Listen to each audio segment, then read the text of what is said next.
নমস্কার,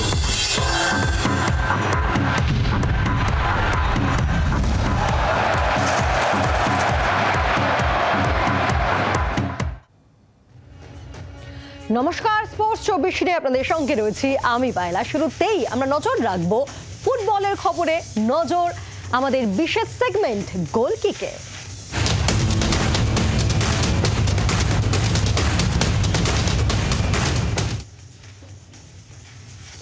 স্পোর্টস 24-এর সবচেয়ে বড় খবর, আইএসএল নাও খেলতে পারে মোহামেডান স্পোর্টিং। আইএসএল এর সূচি প্রকাশ হয়ে যাওয়ার পরেও মোহামেডান স্পোর্টিং ক্লাব শেষ পর্যন্ত আইএসএল খেলতে নাও পারে, জানান স্পন্সর বাংকার হিলের শীর্ষকর্তা দীপক সিং।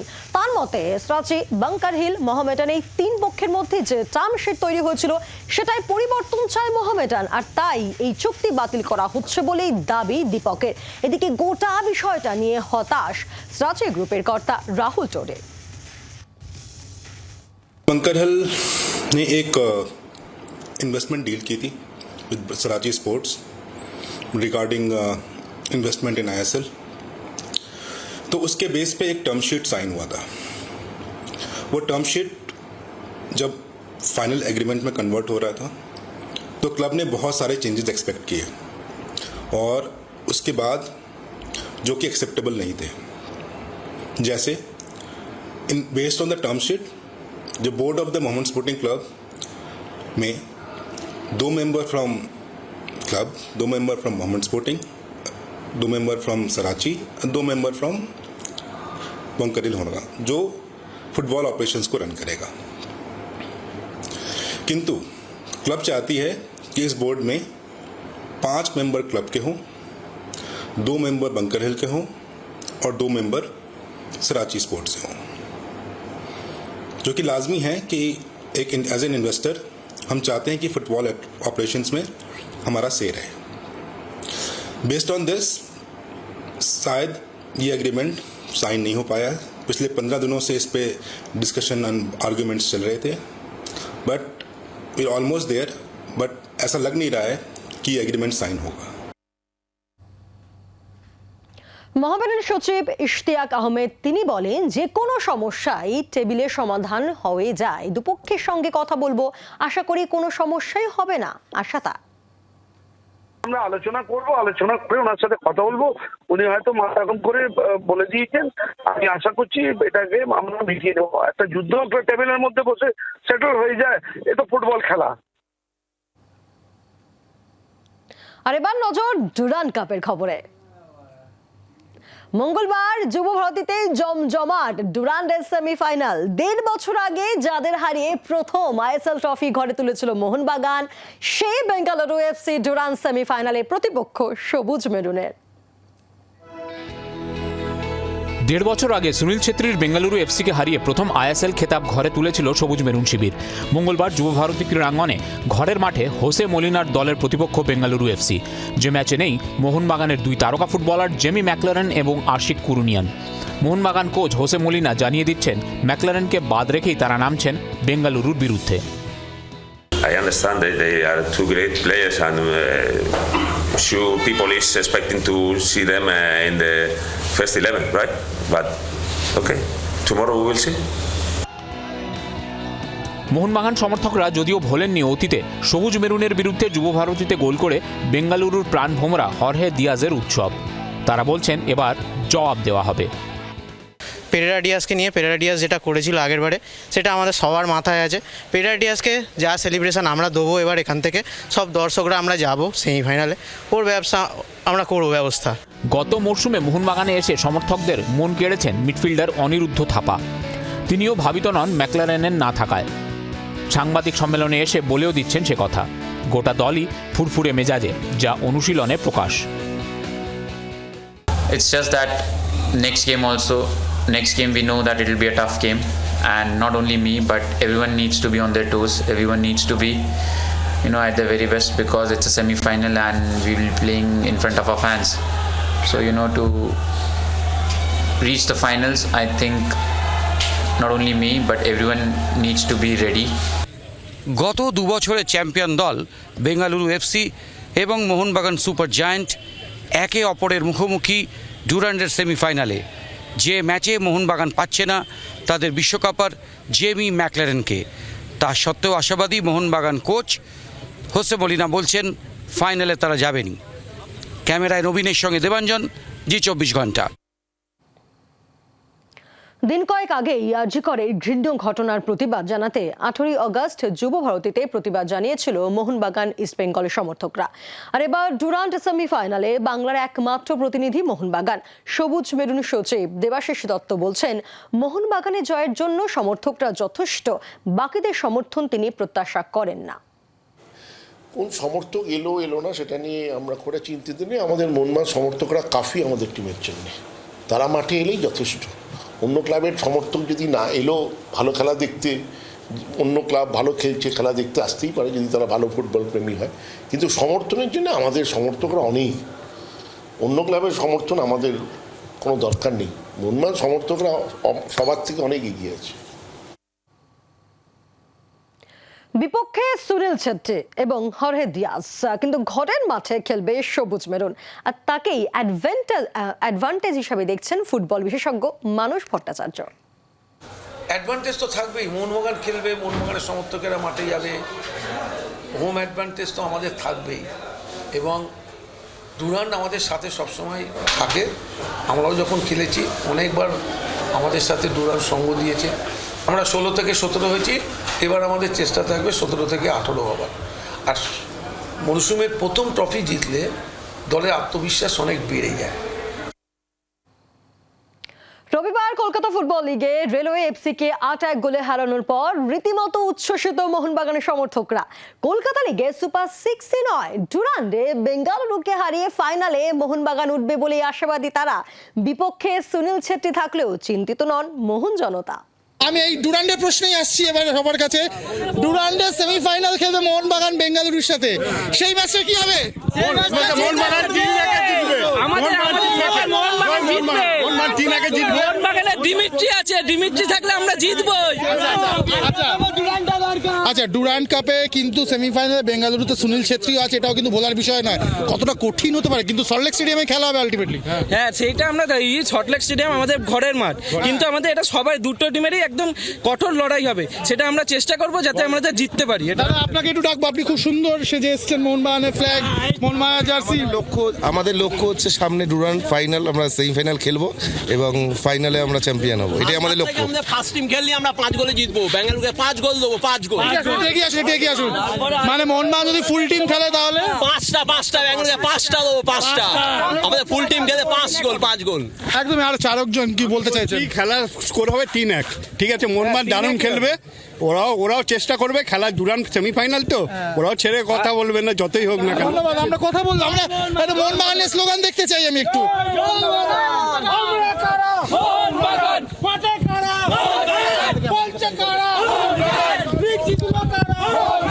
শুধু কলকাতা লিগের সুপার 6 নয়, মোহনবাগান সমর্থকরা অত্যন্ত আশাবাদী যে ডুরান্ড সেমিফাইনালে সুনীল ছেত্রীর বেঙ্গালুরুকে হারিয়ে ডুরান্ড ফাইনালে উঠবে মোহনবাগান। কেউ বলছেন 3-1, কেউ বলছেন যদি মোহনবাগানের ফুল টিম খেলে প্রথমার্ধেই 5 গোল করবে মোহনবাগান ডুরান্ড সেমিফাইনালে। অতি বড় মোহনবাগান সমর্থক যারা এত এক্সপেক্টও করেননি, তারাও কিন্তু স্বপ্ন দেখতে শুরু করবেন। একদিকে কলকাতা লিগের সুপার 6, উল্টো দিকে ডুরান্ড কাপের ফাইনাল। ক্যামেরায় রানার সাথে অর্কদীপ্ত, জি24 ঘন্টা, ব্যারাকপুর। ডুরান্ড কাপের ফাইনালে নর্থ ইস্ট ইউনাইটেড। সোমবার ডুরান্ডের সেমিফাইনালে নর্থ ইস্ট ইউনাইটেডের কাছে ঘরের মাঠে 3-0 গোলে হেরে গেল শিলং লাজং। দুই পাহাড়ি দলের লড়াইয়ে শেষ হাসি হাসল নর্থ ইস্টের হয়ে গোল করেন থই সিং, আজরাই এবং পার্থিব গগৈ। ম্যাচের 13 মিনিটেই জালে বল জড়িয়ে নেন থই সিং এবং 33 মিনিটে দ্বিতীয় গোল করেন আজরাই। প্রথমার্ধে 2 গোলে এগিয়ে যায় ইউনাইটেড। ম্যাচের তৃতীয় গোলটি আসে খেলার শেষ দিকে, গোল করেন পার্থিব। 31 আগস্ট ডুরান্ডের ফাইনাল।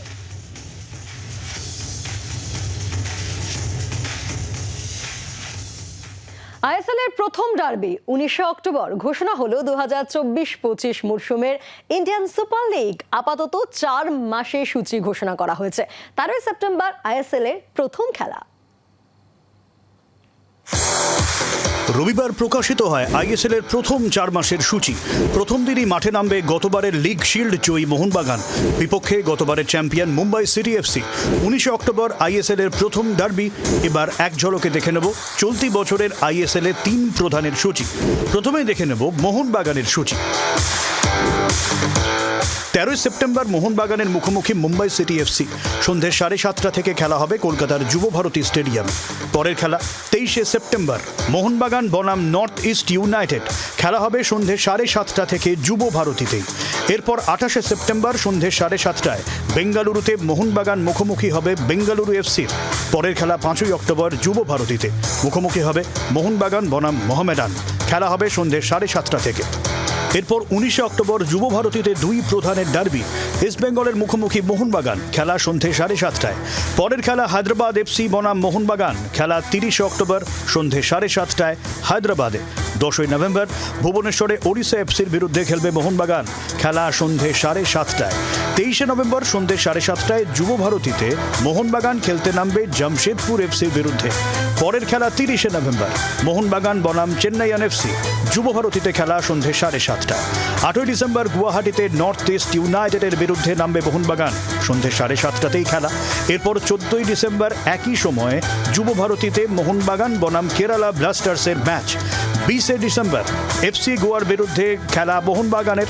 সন্ধ্যে 7:30 খেলা হবে গোয়াতে। এরপর দিল্লিতে 26 ডিসেম্বর একই সময় খেলা পাঞ্জাব এফসির বিরুদ্ধে। এবার দেখে নেব ইস্টবেঙ্গলের সূচি। 14 সেপ্টেম্বর বেঙ্গালুরু এফসির বিরুদ্ধে খেলবে ইস্টবেঙ্গল। খেলা হবে বেঙ্গালুরুতে সন্ধ্যে 7:30। এরপর 22 সেপ্টেম্বর কোচিতে সন্ধ্যে 7:30 কেরালা ব্লাস্টার্স বনাম ইস্টবেঙ্গল। 27 সেপ্টেম্বর ইস্টবেঙ্গল খেলবে এফসি গোয়ার বিরুদ্ধে। খেলা সন্ধ্যে 7:30 যুবভারতীতে। পরের খেলা 5 অক্টোবর বিকেল 5টায় জামশেদপুরে। মুখোমুখি জামশেদপুর এফসি ইস্টবেঙ্গল। এরপর 19 অক্টোবর যুবভারতীতে ডার্বি ইস্টবেঙ্গল বনাম মোহনবাগান। 22 অক্টোবর ভুবনেশ্বরে ওড়িশা এফসির বিরুদ্ধে খেলবে ইস্টবেঙ্গল। খেলা সন্ধ্যে 7:30। পরের খেলা 9 নভেম্বর মুখোমুখি ইস্টবেঙ্গল মোহামেডান। খেলা হবে যুবভারতী স্টেডিয়ামে। এরপর 29 নভেম্বর কলকাতা ইস্টবেঙ্গল বনাম নর্থ ইস্ট ইউনাইটেড একই সময় খেলা। 7 ডিসেম্বর চেন্নাইয়ান এফসির বিরুদ্ধে নামবে ইস্টবেঙ্গল। খেলা বিকেল 5টায় চেন্নাই। এরপর 12 ডিসেম্বর ইস্টবেঙ্গল বনাম ওড়িশা এফসি। খেলা সন্ধ্যে 7:30 যুবভারতীতে। 7:30তেই ইস্টবেঙ্গল খেলবে পাঞ্জাব এফসির বিরুদ্ধে যুবভারতী স্টেডিয়ামে। পরের খেলা 21 ডিসেম্বর ইস্টবেঙ্গল ও জামশেদপুর এফসি। 28 তারিখ সন্ধ্যে 7:30 হায়দ্রাবাদ এফসির বিরুদ্ধে নামবে ইস্টবেঙ্গল। এবার দেখে নেব আইএসএল এ মোহামেডানের সূচি। 16 সেপ্টেম্বর সন্ধ্যে 7:30 কলকাতার কিশোর ভারতী স্টেডিয়ামে মোহামেডানের প্রথম খেলা নর্থ ইস্ট ইউনাইটেডের বিরুদ্ধে। এরপর 21 সেপ্টেম্বর মোহামেডান বনাম এফসি গোয়া। খেলা সন্ধ্যে 7:30 কিশোর ভারতীতে। 26 সেপ্টেম্বর সন্ধ্যে 7:30 চেন্নাইয়ে মোহামেডান খেলবে চেন্নাইয়ান এফসির বিরুদ্ধে। পরবর্তী ম্যাচে মোহামেডান বনাম মোহনবাগান। খেলা হবে 5 অক্টোবর সন্ধ্যে 7:30 যুবভারতী স্টেডিয়ামে। পরের খেলা 30 অক্টোবর মোহামেডানের মুখোমুখি কেরালা ব্লাস্টার্স। কিশোর ভারতীতে খেলা একই সময় সন্ধ্যে 7:30। একই সময় 26 অক্টোবর কিশোর ভারতীতে মোহামেডানের বিরুদ্ধে নামবে হায়দ্রাবাদ এফসি। 9 নভেম্বর মোহামেডান বনাম ইস্টবেঙ্গল। খেলা সন্ধ্যে 7:30 যুবভারতীতে। পরবর্তী খেলাতে মোহামেডান বনাম বেঙ্গালুরু এফসি। খেলা 27 নভেম্বর কিশোর ভারতীতে। পরের খেলা 2 ডিসেম্বর মোহামেডান বনাম জামশেদপুর এফসি। জামশেদপুরে খেলা 6 ডিসেম্বর সন্ধ্যে 7:30তেই দিল্লিতে মোহামেডানের বিরুদ্ধে পাঞ্জাব এফসি। একই সময় 15 ডিসেম্বর কিশোর ভারতী স্টেডিয়ামে মোহামেডান বনাম মুম্বাই সিটি এফসি। এরপর 22 ডিসেম্বর মোহামেডানের বিরুদ্ধে কেরালা ব্লাস্টার্স কোচিতে খেলা। 27 ডিসেম্বর মোহামেডান ও ওড়িশার এফসি কিশোর ভারতীতে খেলা। সব খেলা সন্ধ্যে 7:30। সব মিলিয়ে জমজমাট আইএসএল এর জন্য ইতিমধ্যেই প্রস্তুত ফুটবল প্রেমীরা। ব্যুরো রিপোর্ট জি 24 ঘন্টা। খেলার আরো খবর দেব একটা ছোট্ট ব্রেকের পর। দেখতে থাকুন জি 24 ঘন্টা।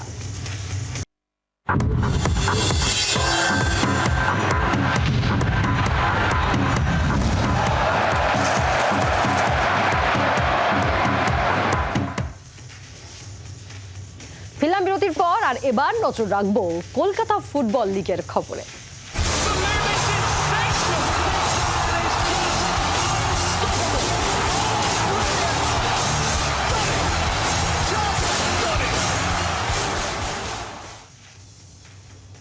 কলকাতা ফুটবল ফুটবল লিগে ফের জয় ডায়মন্ড হারবারের নৈহাটিতে সাধারণ সমিতিকে 2-0 গোলে হারিয়ে দিল কিবু ভিকুনার দল। ম্যাচে সেরা হয়েছেন নরহরি শ্রেষ্ঠা। ম্যাচে সেরা হয়ে আপ্লুত ডায়মন্ড হারবারে নরহরি শ্রেষ্ঠা। আজকের পুরস্কার নিজের মাকে উৎসর্গ করলেন তিনি। অন্যদিকে হাড্ডাহাড্ডি ম্যাচ জিতে সন্তুষ্ট ডায়মন্ড হারবারের কোচ কিবু ভিকুনা। অবশ্যই এটা তো সবারই থাকে, তো আমি খুব হ্যাপি। এই ম্যাচের মানে পুরস্কারটা কাকে উৎসর্গ করছেন? অবশ্যই আমার মাকে। Very happy with the 3 points. We knew that it was going to be a difficult game because they are playing game. They have their chances. We have also very good chances. I think the result is deserving, but we struggle. No, we were a little bit lucky also because they hit the post and then they have a good chance also in the first half. But in the second half, we have also after the first goal, we have also good chances to score the second goal and we couldn't score, and that's why the match was open till the end. আর এবার কথা বলবো সুজাতা পালিতের। মাঠ দাপিয়ে বেড়ান referee হিসেবে। একদিন FIFA আয়োজিত কোনো বড় টুর্নামেন্টে ম্যাচ পরিচালনা করবেন বলেই স্বপ্ন দেখেন তিনি। আরজিকর কাণ্ডের দ্রুত বিচার চান বাঙালি এই মহিলা রেফারি। সুজাতা পালিত একসময় ফুটবল খেলতেন। ইচ্ছা ছিল মহিলা ফুটবলার হিসেবে নাম করার, জাতীয় দলে খেলার। তবে সেই ইচ্ছা খুব দ্রুতই পাল্টে যায়। ফুটবলার নন, কেরিয়ার হিসেবে বেছে নেন রেফারিংকে। এরপর পেশাদার রেফারি হিসেবে 2012 সাল থেকে নেমে পড়েন বাঁশি হাতে। মহিলাদের প্রায় সব টুর্নামেন্টেই তিনি ম্যাচ পরিচালনা করেছেন। এখন নিয়মিত IWL খেলাচ্ছেন। একই সঙ্গে কলকাতা ফুটবল লিগেও পতাকা হাতে রয়েছেন লাইন্সম্যান বা বলা ভালো ওমেন। ব্যারাকপুরে মোহনবাগান বনাম রেলওয়ে ম্যাচেও পতাকা হাতে দৌড়ে বেরিয়েছেন কর্নার ফ্ল্যাগ থেকে সেন্টার লাইন পর্যন্ত। তার স্বপ্ন ফিফা আয়োজিত কোনো বড় টুর্নামেন্টে রেফারি হিসেবে কাজ করার। স্বপ্ন তো অনেক ওপরে যাওয়ার, দেখা যাক। আপাতত বিশেষ টুর্নামেন্ট হিসেবে যদি ইন্টারন্যাশনাল কোনো করতে চাই, করার কোনো সুযোগ পাই, সেটা তো সবথেকে বড় অ্যাচিভমেন্ট। তারপরে ফিফা, তারপরে যাও। ময়দানের মহিলা রেফারি হিসেবে আরজিকর কাণ্ডের প্রতিবাদ জানালেন। তিনি বলেন যে ঘটনা ঘটেছে মহিলা হিসেবে তার প্রতিবাদ জানাচ্ছেন এবং দ্রুত ন্যায় বিচারের দাবি জানাচ্ছেন। ঘটনাটা ঘটেছে, আমি চাই জাস্টিস হওয়া উচিত। যেটা হয়েছে, আমিও মেয়ে, আর যে মেয়েটার প্রতি যেটা হয়েছে সেটার জন্য জাস্টিস হওয়া উচিত। যে প্রপার দোষী তারা শাস্তি পাক, সেটাই কামনা করি। মহিলা হিসেবে যে আরজিকরের যে ঘটনা ঘটেছে, যে ঘটনার প্রতিবাদে উত্তাল গোটা দেশ, গোটা বিশ্ব, তিনিও একই রকমভাবে প্রতিবাদ করছেন ময়দান থেকে তার সীমিত ক্ষমতা, এবং একই সঙ্গে আহ্বান জানাচ্ছেন অনেক মেয়েদের যারা এই রেফারি হতে পারেন বা লাইন্সম্যান হতে পারেন, কারণ ময়দান তাকে অনেক কিছু দিয়েছে, তিনিও চান ময়দানকে ফিরিয়ে দিতে। ক্যামেরায় রানার সাথে অর্কদীপ্ত, জি24 ঘন্টা, ব্যারাকপুর। আর এবার খেলার অন্যান্য খবর জানবো ম্যাচ কর্নারে।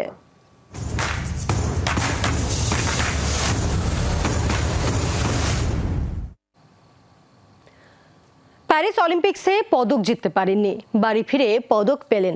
ভেনেস ফোগাটকে সংবর্ধনা জানালো খাপ পঞ্চায়েত।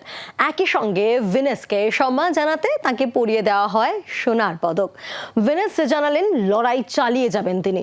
এদিকে সম্মানিত হয়েছেন প্যারিস অলিম্পিক্সে ব্রোঞ্জ জয়ী আমানো।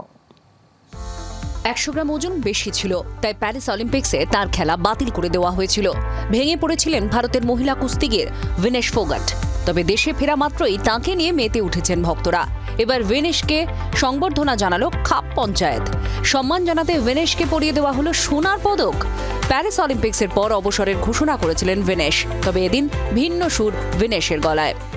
विचार तो डेफिनेटली चल ही रहा है मेरे मन में, क्योंकि किसी भी खिलाड़ी के लिए खेल छोड़ना इतना आसान होता नहीं है। मेरे लिए भी बिल्कुल आसान नहीं है। जो मेरे साथ हुआ है, मैं उसके लिए इमोशनली मैं बहुत ब्रेक डाउन हो रखा है मेरे को नहीं पता अभी मैं उस चीज़ से कोप अप कैसे कर पाऊंगी। मेरा बॉडी ठीक है, लेकिन मेरा मेंटल लेवल जो है बिल्कुल हिला हुआ है। जिस दिन मैं शांत बैठूंगी, अपने आप के साथ में बैठूंगी, तो शायद मैं अपना फ्यूचर डिसाइड कर सकती हूँ क्या करना है। ভিনেশের সঙ্গে এদিন সংবর্ধনা দেওয়া হয় প্যারিস অলিম্পিক্সে ব্রোঞ্জ পদক জয়ী আমন সেহরাওয়াতকেও। ব্যুরো রিপোর্ট, জি24 ঘন্টা।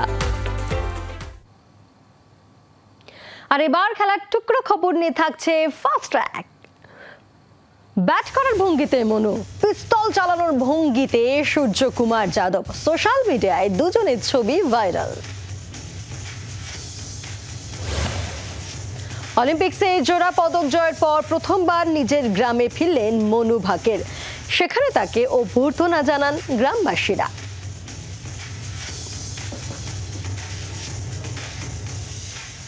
স্পোর্টস 24 আপাতত এখানে শেষ করছি। খবরের দুনিয়ায় ঠিক কি ঘটছে জানতে দেখতে থাকুন জি 24 ঘন্টা। বাংলার আওয়াজ, বাঙালির আবেগ, জি 24 ঘন্টা।